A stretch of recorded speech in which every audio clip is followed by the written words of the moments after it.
So my name is Andrew Eckford. I'm from York University in Toronto, and I will be talking about timing information rates for active transport molecular communication. So I'm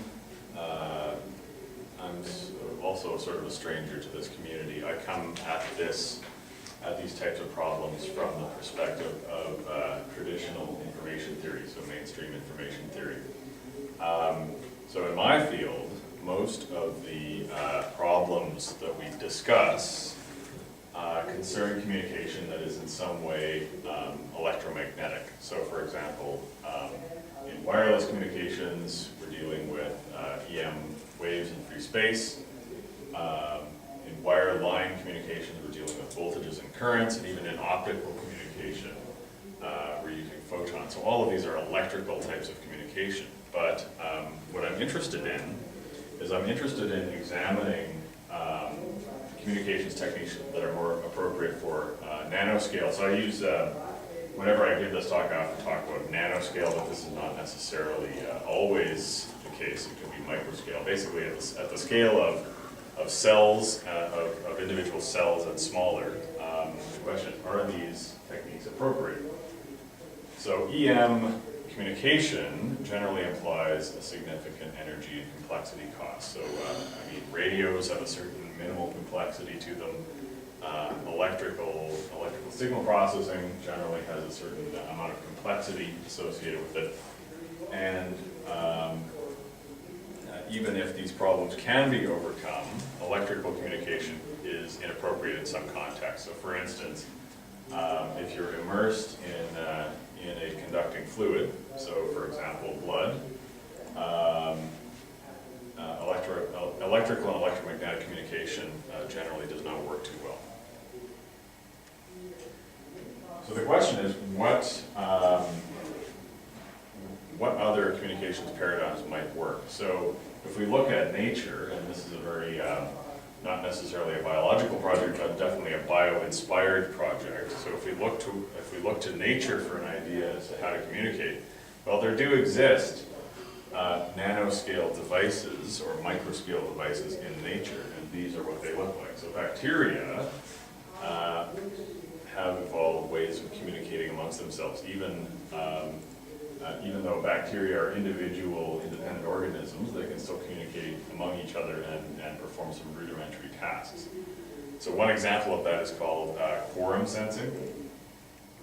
Basically what that involves is that all individual bacteria will emit a molecule that basically sends the message, here I am. So their neighbors and they themselves will will examine the local concentration of that chemical, and from that local concentration they'll be able to estimate the local population of their species. So what's interesting about that is that there are certain species of bacteria that change their behavior based on whether they're isolated or whether they're in a colony. There's a type of bacteria that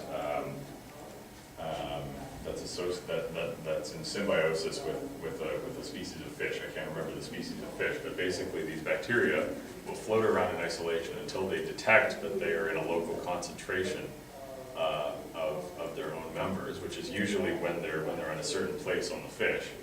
And once they're in a certain place on the fish, they'll start to glow, and they'll actually give the fish a bioluminescence. So this is extremely different from any kind of communication that traditional information theorists such as myself deal with. The propagation is no longer at the speed of light and deterministic. It's now random and in terms of Brownian motion. So the driving force behind molecular communication, if you like, is Brownian motion. So here's the setup.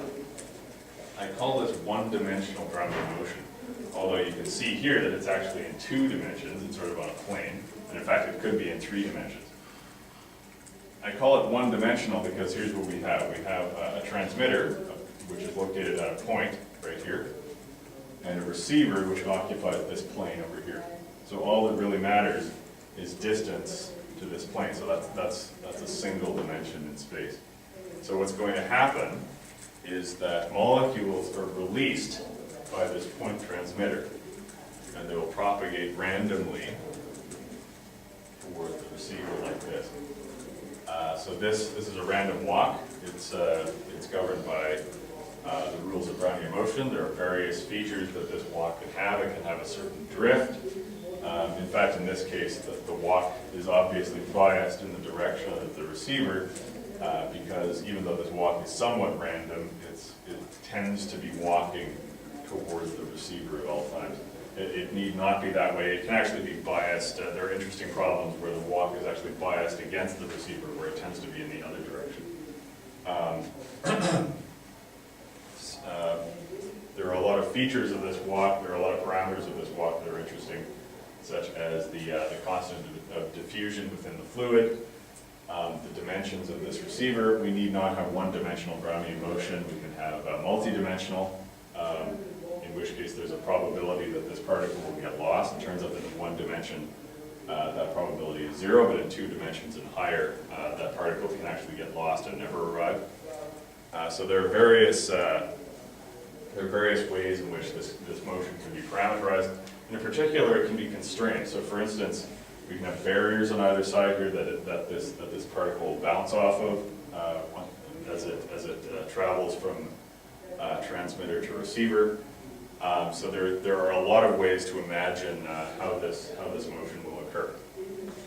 So now we come to the heart of the matter, which is what this talk is all about. So microfluidic devices. This is a recent technology. It's more commonly called lab-on-chip.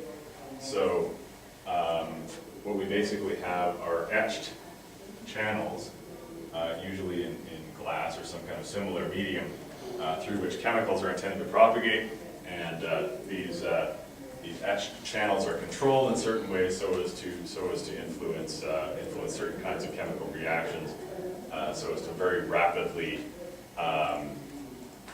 perform chemical tests and so on. So I'm not an expert in the chemistry, so I can't really tell you much about, or I can't tell you in much detail about what they do, but certainly we've all heard in the news probably applications of these things, very rapid cancer tests, very rapid biological warfare agent tests, things of this nature.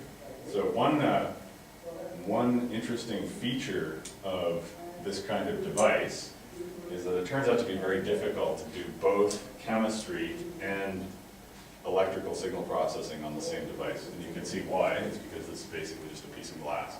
So in order to integrate some kind of electrical control mechanism into there is quite difficult. There are a lot of technologies that basically involve avoiding electrical signal processing and electrical control altogether and doing everything in the chemistry. One of these is called digital microfluidics. In digital microfluidics, what you have is basically a way of, instead of performing logic operations and performing control operations in electrical terms, what we do is we basically move around small beads of chemicals and have them react in certain ways and have them either mimic or actually implement the operations of certain logic gates. So as a traditional mainline information theorist, the question that motivates me is not necessarily a bottom-up question such as how do we design digital logic gates in chemistry. Other people have looked at those kinds of questions. My interest is top-down. So my interest is what is the ultimate limit on what can be done in the chemistry? In particular, what is the ultimate limit in terms of how much communication can take place in these chemical domains?